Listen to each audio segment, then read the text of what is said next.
こんにちは、漫画素材工房です。このチャンネルでは皆さんが共通して抱える絵の悩みを克服する動画をお送りしています。私の簡単なプロフィールはこちらになります。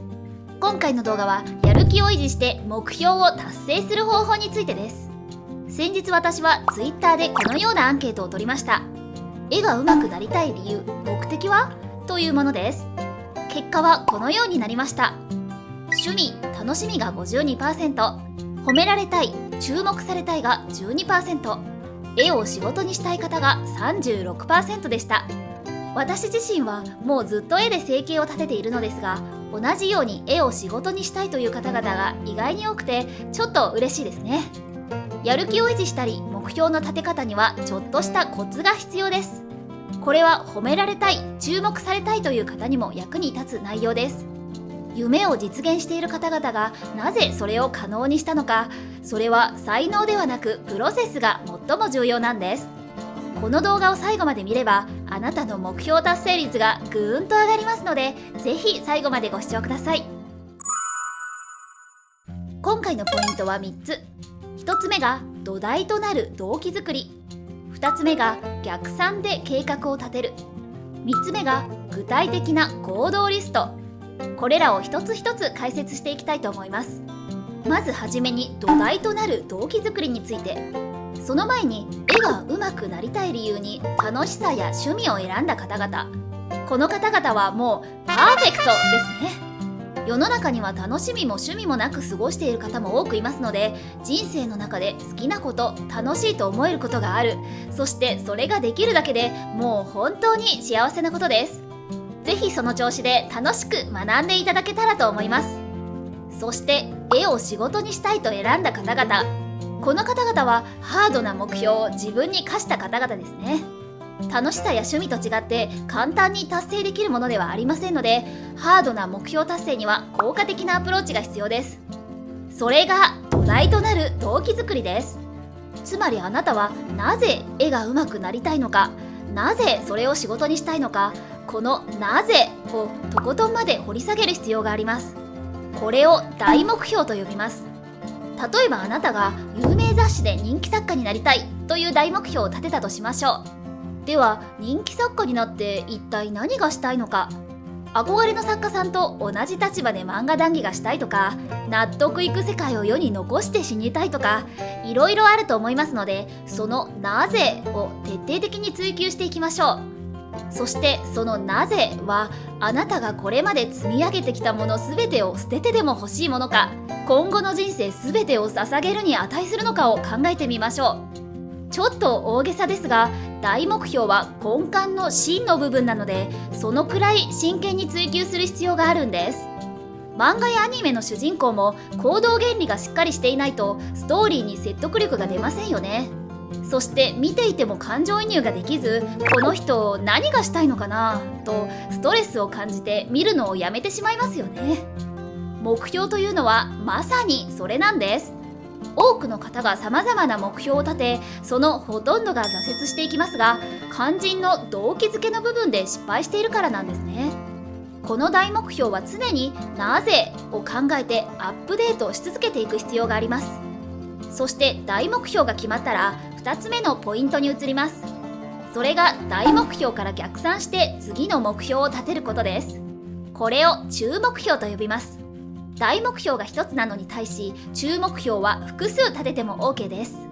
例えば有名雑誌で人気作家になりたいという大目標なら、中目標はその達成のために必要なプロセス、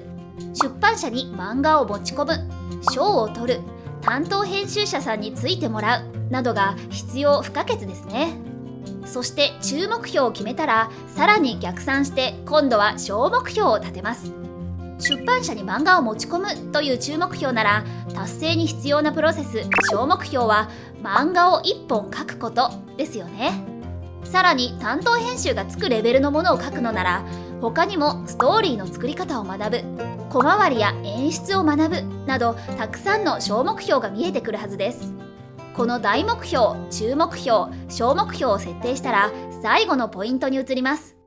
それは小目標を達成するための具体的なトゥードゥーリストを作ること。つまり具具体的に何をすべきなのかを思いつく限り箇条書きにしていきましょう。各目標の作成にはこのマインドマップがおすすめです。 PC でもアプリでも無料でインストールができるので、ぜひ検索してみてください。小回りや演出を学ぶという小目標なら、トゥードゥーリストには好きな漫画の小回りを模写して研究する、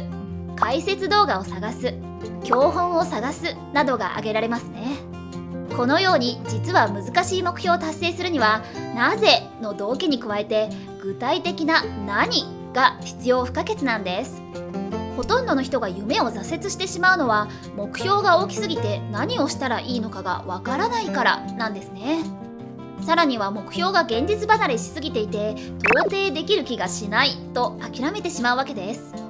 ですが、このようにブレない大目標を中心に超えるべきハードルを徐々に小さくして、最終的に実現可能な行動リストに落とし込むとどうでしょう。これくらいならできるかもって思えてきますよね。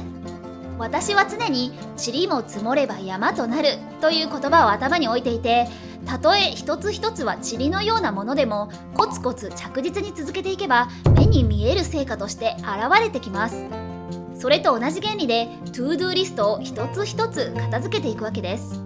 おすすめのコツは、自分ができそうなところ、気が向くところから手をつけていくことです。物事の継続にはやはり楽しいという気持ちが必要不可欠です。逆に楽しくないことを無理やり自分に強いていたら、どんなに楽しいことでも嫌いになってしまいますよね。だから常に楽しいと思える工夫をしながら、このトゥードゥーリストに取り組んでみてください。一つ一つ着実にこなして成功体験を身につけることで勢いがついてきます。そして行動した分だけスキルも着実に身につくので、しばらくすると最初は気が向かなかったリストにもやってみようかなという気持ちが生まれてきます。世の中の成功している人というのは、決して才能だけで一足飛びに成功したわけではなく、何度もトライしてこういった効果的なアプローチをコツコツと続けてきた人たちなんです。人間の能力には基本的には大した差はなく、正しいプロセスを踏めば誰にも可能性があるんですね。生まれた環境だとか親の財力などもありますが、もし周囲にあなたの目標を妨害する人たちがいれば、まずはその人たちから離れて独立するためにはどうしたらいいかという小目標が必要になりますよね。私自身は非常に貧しく、決して恵まれているとは言えない家庭環境に生まれましたし、一言で言って社会不適合者ですので、これを脱出するためには絵を仕事にするしかないという割と切実な大目標があったんですね。早いうちに自分の大目標が決まっていたのがとても良かったと思います。当時はこれらの理論について全く知りませんでしたが、必死にもがくうちに自然とこのプロセスを踏んでいたんですね。大目標がいかに大事かがわかると思いますので、あなたも自分の心に問いかけて、ぜひ揺るぎない大目標を打ち立ててみてください。そしてもっと気になる方は、こちらのやってのけるという本がおすすめです。目標を達成するための行動と考え方が科学的根拠をもとに豊富に書かれています。説明欄にリンクを貼っておくので、気になる方はぜひチェックしてみてください。ということで、今回の動画をまとめますと、1つ目が土台となる動機づくり。大目標は全ての行動の源です。自分の人生の主人公として、あなたが最も感情移入できる行動原理を見つけましょう。2つ目が逆算で計画を立てる。大目標を据えたら、それを達成するのに必要な中目標、小目標を立てていきます。ハードルを下げていくことで目標が現実的になってきます。3つ目が具体的な行動リスト。難しい目標達成には具体的に何をすべきかを理解するのが一番です。自分ができそうなこと、楽しいことから始めて、成功体験を重ねて楽しくスキルを身につけていきましょう。私は現在、自分の大目標を達成するために美術解剖学の勉強をして、そのまとめを月額制のクリエイター支援サービスで有料公開しています。Twitter と Pixiv では無料の画像解説を随時公開していますので、ご興味のある方はそちらも説明欄からぜひチェックしてください。今回の動画がお役に立ちましたら、ぜひチャンネル登録とLIKEボタンを押していただけるととても嬉しいです。それでは最後までご視聴いただきありがとうございました。また次の動画でお会いしましょう。バイバイ。